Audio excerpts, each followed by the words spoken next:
Pessoal, vídeo aula 3, parte 7. Nesta parte a gente vai falar de impedância complexa e potência complexa. Vamos voltar a falar de potência complexa, em função do cálculo da potência complexa. Bom, tanto a impedância quanto a potência, a gente diz que são grandezas complexas, né? Porque elas vão apresentar componentes ortogonais, né? Componentes reais e imaginárias. Né? Elas podem ser representadas por números complexos, porém nós não vamos chamá-las de fasores, né? Todo fasor, ele é um número complexo, mas nem todo número complexo é um fasor. É o caso da impedância e da potência complexa. Elas são representadas por números complexos, mas elas não são fasores, né? Elas são valores, né, que não são variantes no tempo, né? Corrente e tensão, que são grandezas variantes no tempo, essas sim nós denominaremos de fasores, em função do ângulo de fase que elas têm, ok? Mas a impedância e a potência, né, são simplesmente grandezas complexas, ok? Muito bem. Vamos iniciar então aqui pela impedância, né? A impedância, ela vai ter uma composição que vai variar em relação aos elementos passivos lineares que vão a compor o resistor, o indutor e o capacitor. Nós já vimos que o resistor, ele apresenta a propriedade de potência de oposição à passagem da corrente elétrica, denominada resistência. E em corrente alternada, nós vimos que a resposta desse elemento resistor é de não defasar a corrente em relação à tensão, ou seja, o ângulo de defasagem da corrente em relação à tensão para o resistor é o ângulo de 0 grau. Então, se nós tiver que posicionar esta propriedade resistência num plano numérico, como o ângulo de defasagem que ela promove é um ângulo nulo, é 0 grau, então essa grandeza ela vai ser representada no eixo dos números reais, 0 grau. Então, por essa razão é que aqui, ó, nós temos, no caso de um circuito RL série, ó, a propriedade resistência, ela está representada sobre o eixo horizontal dos números reais, neste triângulo de impedância que a gente vai montar. Aqui no circuito RC, né, da mesma forma, a resistência, ela está representada sobre o eixo horizontal dos números reais, que é o que tem o ângulo 0 grau, ok? Já com relação às reatâncias indutivas XL e capacitiva XC, nós vimos que tanto o capacitor quanto o indutor tem a propriedade de oposição à passagem da corrente elétrica, as suas reatâncias respectivas, a propriedade de promover um defasamento angular da corrente em relação à tensão, que ele pode ser de 90 graus em atraso, no caso do indutor, e 90 graus em avanço, no caso do capacitor. Ora, então, as reatâncias indutiva e capacitiva são propriedades que vão promover na corrente este defasamento angular de 90 graus, seja ele positivo ou seja ele negativo. Portanto, esta posição num plano numérico, mais 90 graus ou menos 90 graus, ela se encontra sobre o eixo dos números imaginários. Daí, então, as nossas reatâncias indutivas XL e reatância capacitiva XC serem representadas sobre o eixo vertical dos números imaginários, né? Aqui, no caso de um circuito RL, a reatância indutiva XL, ela é representada verticalmente, né? Ela está apontando aqui para cima, nós já veremos o porquê que ela aponta para cima, né? E aqui no caso de um circuito RC, a reatância capacitiva XC, ela também está representada num eixo vertical, no eixo dos números imaginários, apontando para baixo, ok? Bom, a razão pela qual a reatância indutiva XL aponta para cima e a reatância capacitiva XC aponta para baixo, a gente vai demonstrar aqui rapidamente.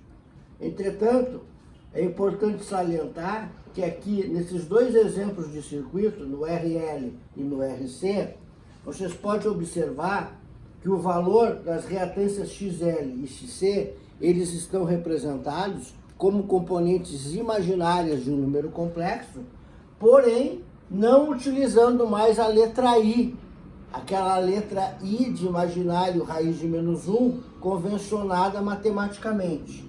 Como a gente está fazendo uma aplicação na eletricidade, na eletrotécnica, para cálculo fasorial, a gente vai substituir aquela letra I pela letra J, para não causar nenhum tipo de confusão com a nossa grandeza corrente elétrica, cujo símbolo de valor instantâneo é a letra I minúscula também, ok? Muito bem, então vejam que aqui a reatância XL está representada como mais J1 ohm e a XC menos J1 ohm, em substituição ao símbolo I, ok? Muito bem. A razão pela qual a reatância indutiva XL tem um ângulo positivo de 90 graus e a XC um ângulo negativo de 90 graus, ela é facilmente verificada se a gente lembrar o comportamento da corrente nesses dois elementos. Vejamos em primeiro lugar aqui o caso do indutor. O indutor, nós sabemos que ele promove um atraso de 90 graus da corrente em relação à tensão. A corrente calculada no indutor, por aplicação da lei de Ohm, né, uma corrente I de L no indutor, ela seria o fasor tensão dividido pela reatância indutiva XL. Muito bem. Nós sabemos que este nosso fasor tensão é a nossa grandeza de referência. Ele tem um ângulo de 0 grau. Então, é um valor V, ângulo de 0 grau. A nossa reatância indutiva XL, ela tem um determinado valor com ângulo de 90 graus que nós não sabemos se positivo ou negativo, né? Então, é 90 graus, a priori nós não sabemos se é positivo ou se é negativo. Bem, só que esse resultado nós conhecemos, é uma corrente I atrasada de 90 graus, ou seja, o ângulo resultante aqui do cálculo da aplicação da lei de Ohm na reatância indutiva deve resultar em um ângulo de 90 graus elétricos negativo.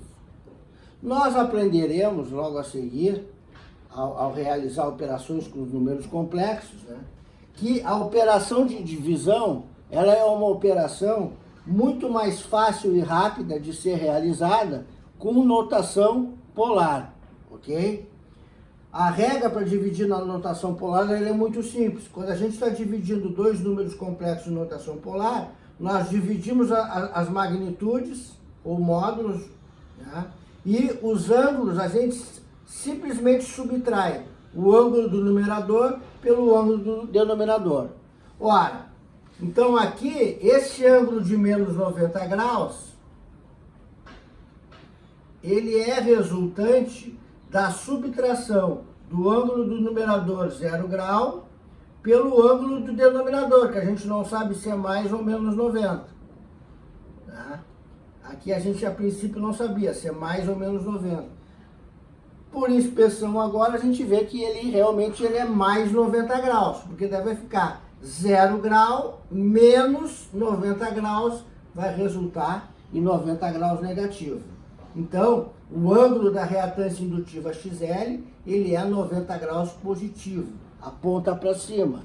Aqui, portanto, completando o triângulo da impedância, né, a resistência R sobre o eixo dos números reais, porque o defasamento angular que ela promove é de 0 grau na corrente, a reatância indutiva XL representada no eixo dos imaginários, né, mais JXL, com ângulo de 90 graus positivo, que é o ângulo que vai promover na corrente um defasamento angular negativo de 90 graus, ok?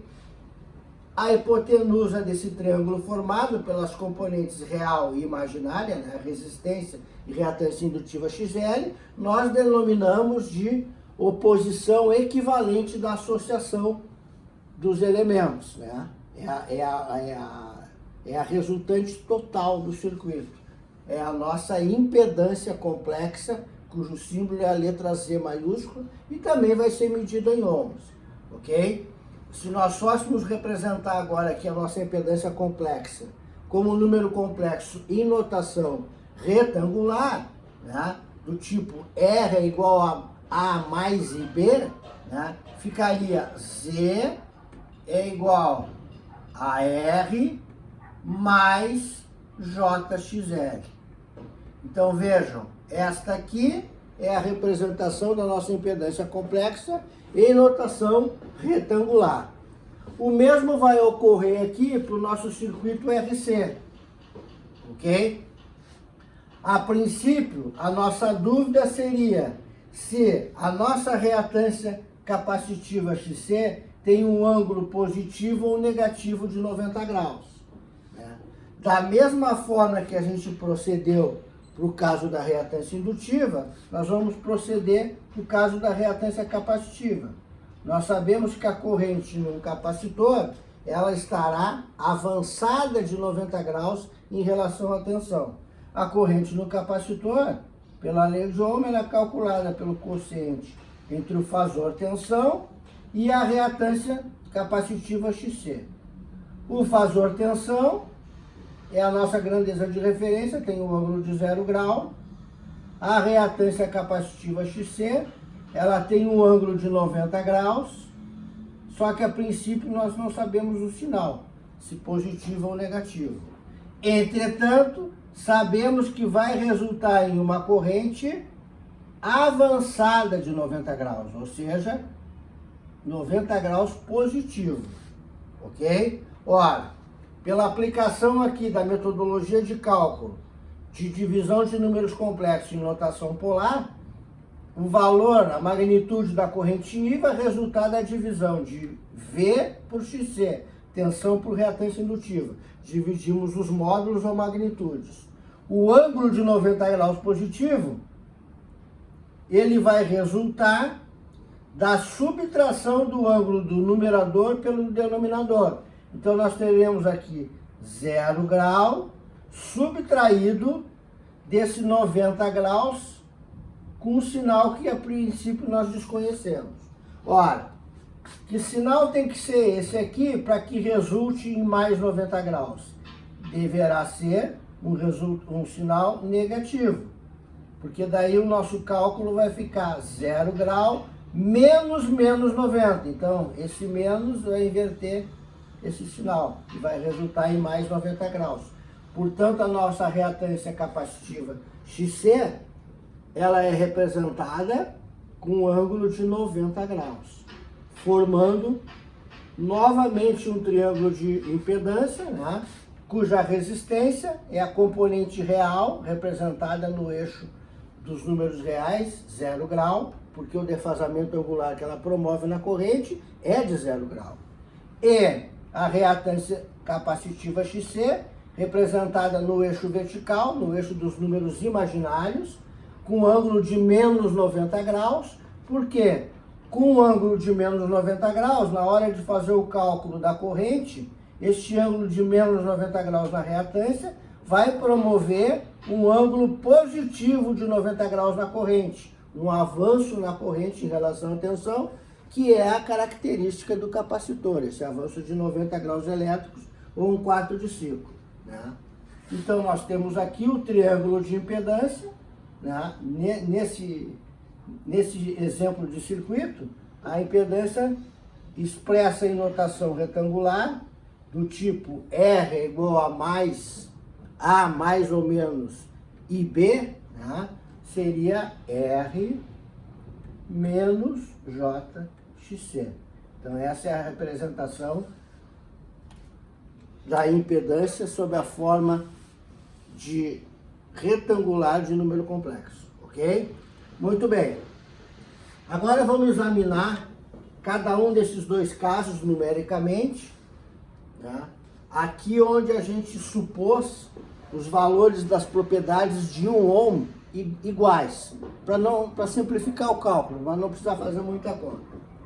Vejamos o primeiro caso, no circuito RL. O resistor de 1 ohm, no que depender dele, ele vai oferecer uma dificuldade de 1 ohm, a passagem da corrente elétrica, buscando manter essa corrente elétrica em fase com a tensão, buscando manter a corrente elétrica aqui, ó, com um ângulo de 0 grau. Entretanto, ele vai conviver com uma reatância indutiva, que também vai ter o mesmo poder de dificuldade, né, a reatância indutiva XL, da resistência R. Ou seja, quantitativamente, o mesmo poder de 1 ohm de levar a corrente elétrica a ser atrasada de 90 graus em relação à tensão. Ora, se nós temos dois elementos com o mesmo poder de dificultar a corrente elétrica, 1 ohm cada um, um buscando manter a corrente em fase com a tensão, a 0 grau, e o outro buscando defasar a corrente em 90 graus elétricos de atraso em relação à tensão. O que vai acontecer com a corrente? Ela não vai ficar nem em 0 grau, nem em menos 90 graus. Como o poder dos dois é igual, é de 1 ohm, ela vai ficar no meio do caminho. Qual é o meio do caminho? Menos 45 graus. Então, o nosso fasor corrente aqui, ó, ele vai ficar nesse diagrama fasorial, né? Ó, com ângulo φ de menos 45 graus. Vejam que agora a gente já não está mais adotando o símbolo θ lá da matemática, né? Já na eletricidade, o ângulo que a gente trata aqui elétrico, né? Ele já recebe um outro símbolo do alfabeto grego, é a letra φ minúscula, ok? Então vejam aqui, ele ficaria em menos 45 graus.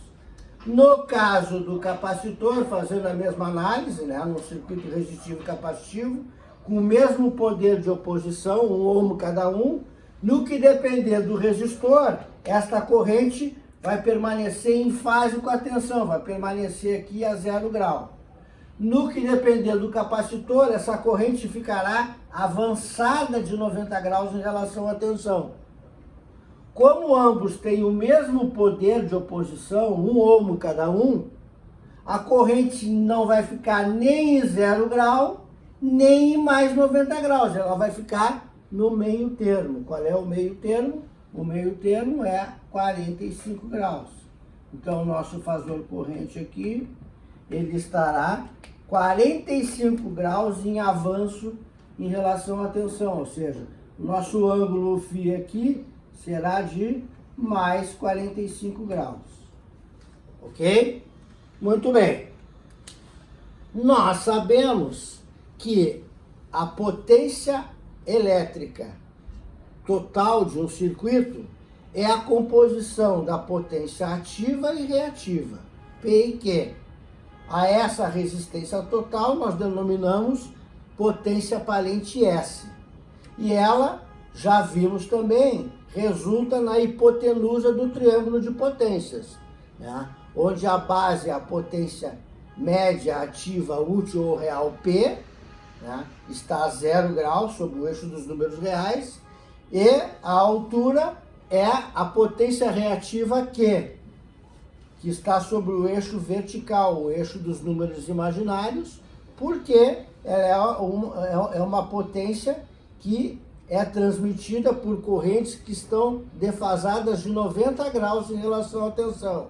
Sejam correntes em avanço de 90 graus, no caso correntes capacitivas, sejam correntes em atraso de 90 graus correntes indutivas, ok? Muito bem. Então, o cálculo, nós sabemos, da potência aparente será o produto tensão-corrente. Nós vamos multiplicar o fasor tensão pelo fasor corrente. Entretanto, na bibliografia mais adequada academicamente que vocês encontrarem, esta fórmula vai vir acompanhada deste símbolo aqui no fasor corrente, é um asterisco. Esse aqui nada mais, nada menos é a propriedade denominada conjugado de um complexo. É uma propriedade lá dos números complexos. Essa propriedade é muito simples. Ela consiste pura e simplesmente em inverter o sinal do ângulo do complexo. Então veja, no caso de um circuito resistivo indutivo, o nosso ângulo φ da corrente, ele é um ângulo negativo. Nesse caso em específico, ele seria menos 45 graus. O ângulo da nossa grandeza de referência, o ângulo da tensão, é 0 grau. Veremos adiante que a operação de produto de números complexos, ela é mais simples, mais rápida de ser realizada em notação polar. Por quê? Porque ela consiste pura e simplesmente em multiplicar os módulos ou magnitude dos complexos e somar os ângulos, ok?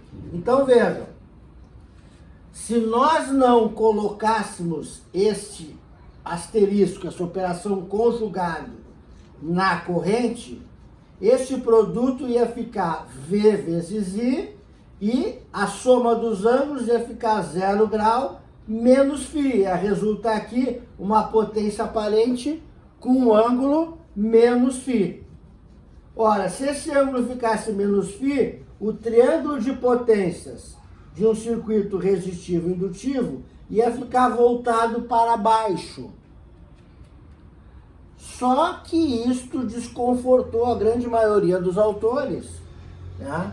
Porque caprichosamente desejavam que o triângulo de potências ficasse com a mesma orientação do triângulo da impedância, ok? Isso ocorre porque o sinal da potência reativa, indutiva ou capacitiva, ser mais ou menos 90 graus, é um sinal cuja convenção não tem significação física real. Ela é puramente convencional. Por que ela não tem significação física real?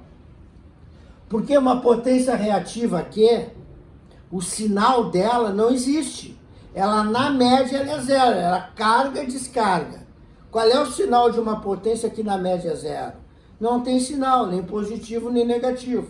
Portanto, esse sinal positivo de 90 ou negativo de 90, que a gente vai atribuir para uma potência reativa, para indicá-la indutiva ou capacitiva, é um sinal que tem significado puramente convencional, ok? Então, os autores, né, para ter esse capricho do triângulo de potência ter a mesma orientação do triângulo de impedância, né, introduziram na expressão do produto tensão-corrente para resultar potência, este operador conjugado para que o triângulo de potência ficasse voltado com a mesma orientação do triângulo de impedância, ok? Aí resulta nesse nosso triângulo de potência aqui, novamente, né? Potência média ativa, útil ou real P, representada no eixo dos números reais, no eixo 0 grau. Por quê? Porque a potência real é uma potência cuja responsabilidade de transporte é de uma corrente que não está defasada em relação à tensão. Uma corrente com ângulo de defasagem zero, ou seja, sobre o eixo dos reais. E a potência reativa, que é L, vertical sobre o eixo dos números imaginários. Por quê? Porque é um ângulo de 90 graus. E 90 graus é o ângulo da corrente que faz o transporte de uma potência reativa. ok? Então, a nossa hipotenusa do triângulo de potência é a nossa potência aparente, que nós já vimos, né? Medida em volt-ampere, ok? E ela pode, então, da mesma forma que a impedância, ela pode ser expressa em notação retangular.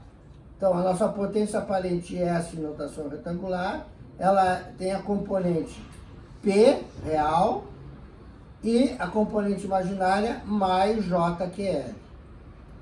Então, essa é a potência aparente expressa em notação retangular, ok?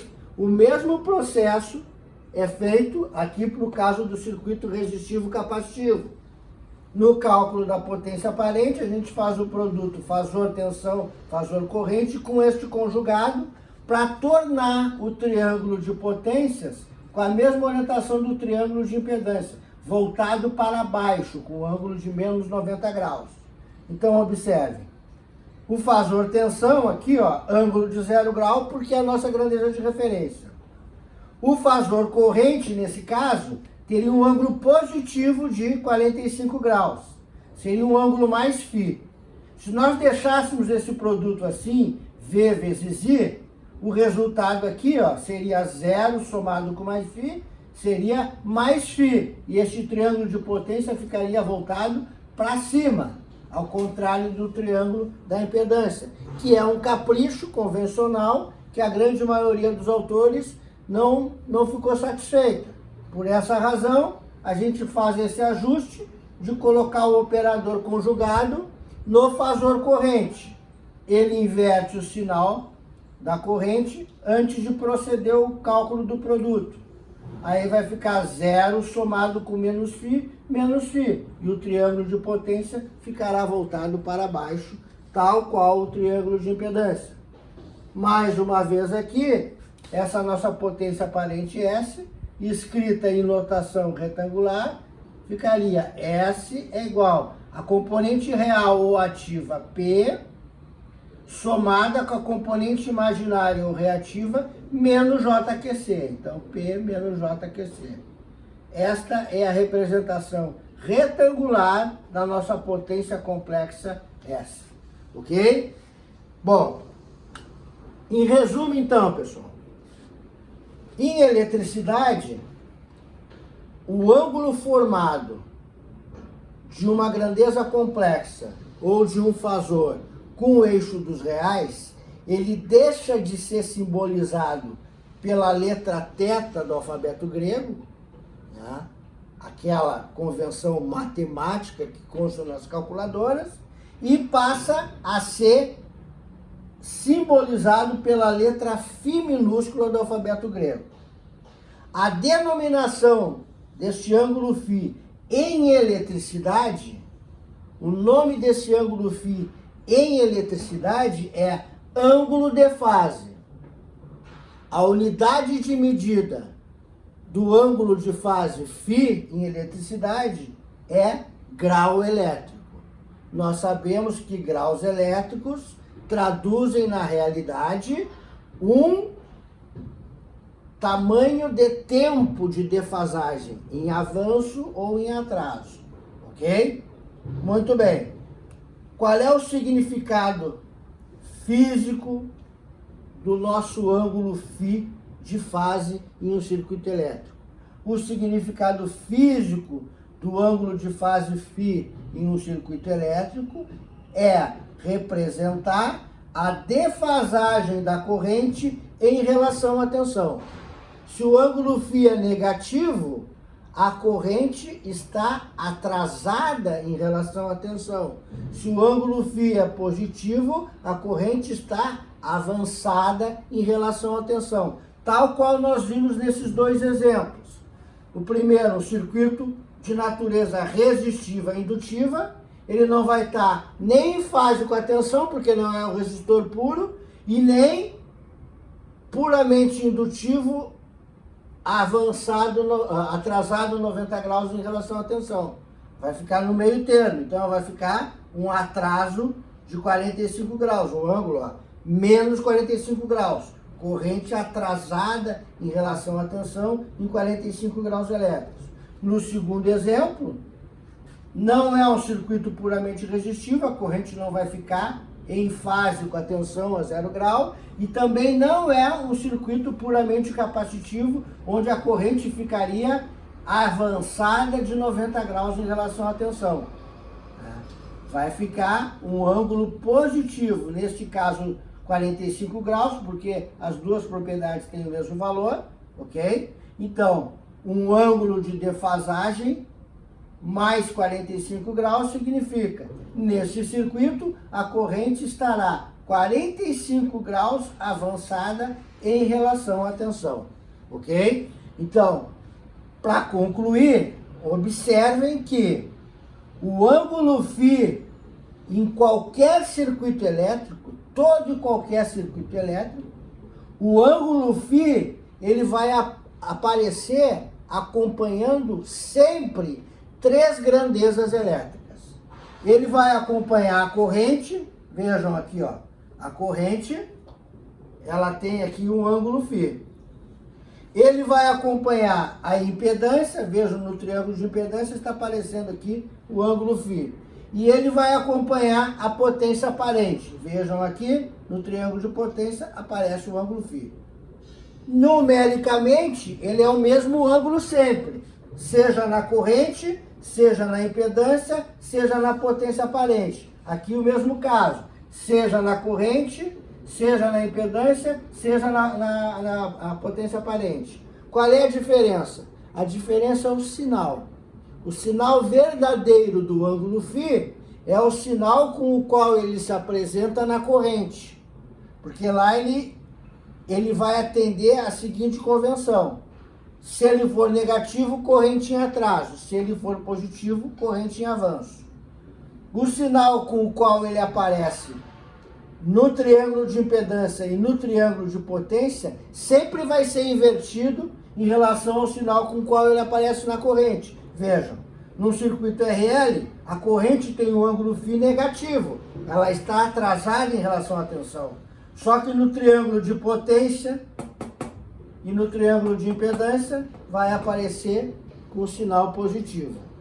Já no circuito resistivo-capacitivo, o sinal do ângulo φ na corrente é positivo, mostra a corrente em avanço. Só que nos triângulos de impedância e triângulos de potência vai aparecer o mesmo ângulo φ numericamente com um sinal invertido, com um sinal negativo. Ok?